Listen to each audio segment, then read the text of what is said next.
खरे संवाद share news चॅनलला पाहण्यासाठी आजच सबस्क्राइब करा व बेल आयकॉन दाबायला विसरू नका। नवीन व्हिडिओ पाहण्यासाठी आजच आमच्या चॅनलला फॉलो करा। तसेच ग्रामीण भागातील विद्यार्थ्यांना उच्च शिक्षणाच्या मुख्य प्रवाहात आणण्यासाठी आणि त्यांच्या शैक्षणिक प्रगतीला चालना देण्यासाठी श्री साई बाबा संस्थान विश्वस्त व्यवस्था शिर्डी यांनी महत्त्वपूर्ण पाऊल उचलले आहे। शैक्षणिक वर्ष 2025-2026 पासून नामांकित आकाश इन्स्टिट्यूटच्या माध्यमातून सुरू करण्यात आलेल्या MHT-CET कोचिंग उपक्रमाचा विस्तार करत संस्थानने आता महाराष्ट्र राज्यातील आत्महत्याग्रस्त शेतकऱ्यांच्या गुणवंत पाल्यांसाठी ही सुविधा पूर्णतः मोफत आणि निवासी स्वरूपात उपलब्ध करून देण्याचा निर्णय घेतलाय, अशी माहिती संस्थानचे मुख्य कार्यकारी अधिकारी गोरक्ष काडिलकर यांनी दिली आहे। आर्थिक अडचणी आणि प्रतिकूल परिस्थितीमुळे अनेक होतकरू विद्यार्थ्यांना उच्च शिक्षणाच्या संधीपासून वंचित राहावे लागते। ही बाब लक्षात घेऊन संस्थानने सामाजिक बांधिलकीचं पद हा उपक्रम सुरू केलाय। या योजनेअंतर्गत इयत्ता 10वीच्या परीक्षेत 80% अधिक गुण मिळवलेल्या आत्महत्याग्रस्त शेतकरी कुटुंबातील विद्यार्थ्यांना मोफत निवासी MHT-CET कोचिंगचा लाभ दिला जाणार आहे।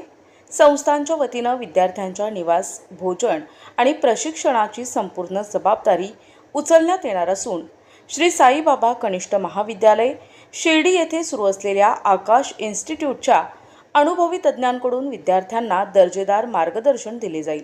तसेच विद्यार्थ्यांच्या सर्वांगीण शैक्षणिक विकासासाठी आवश्यक असलेल्या आधुनिक सुविधा आणि अभ्यासपूरक वातावरणही उपलब्ध करून देण्यात येणार आहे।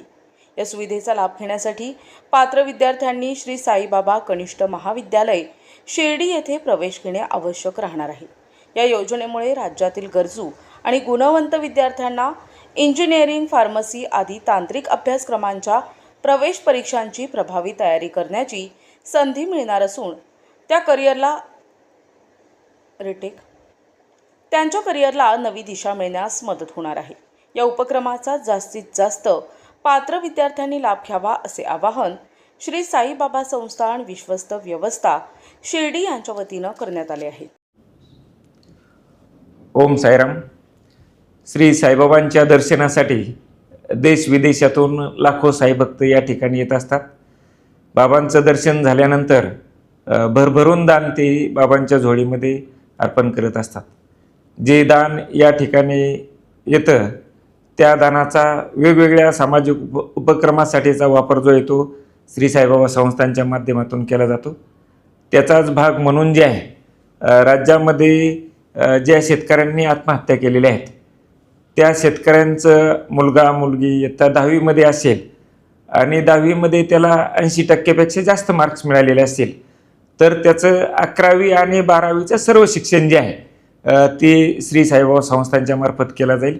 त्यासाठीचा निर्णय जो आहे तो तदर्थ समितीने घेतलेला आहे।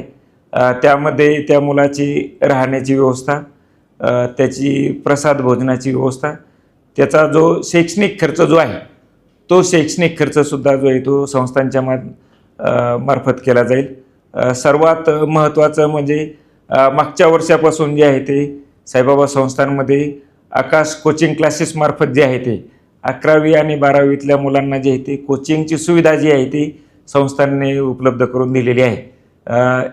या सुविधेमध्ये सुद्धा त्या मुलांना जे आहे फ्री कोचिंग जे आहे त्यांना जे आहे ते उपलब्ध करून दिले जाणार आहे। सामाजिक बांधिलकीच्या भावनेने अडचणीच्या प्रसंगी गरजू विद्यार्थ्यांना आर्थिक मदत करण्याचा निर्णय, शैक्षणिक मदत करण्याचा निर्णय जो आहे तो साईबाबा संस्थांनी घेतलेला आहे। सर्व विद्यार्थ्यांना या निमित्ताने मी आवाहन करतो की आपण साईबाबा संस्थांनी सुरू केलेल्या या उपक्रमाचा जो आहे तो लाभ घ्यावा।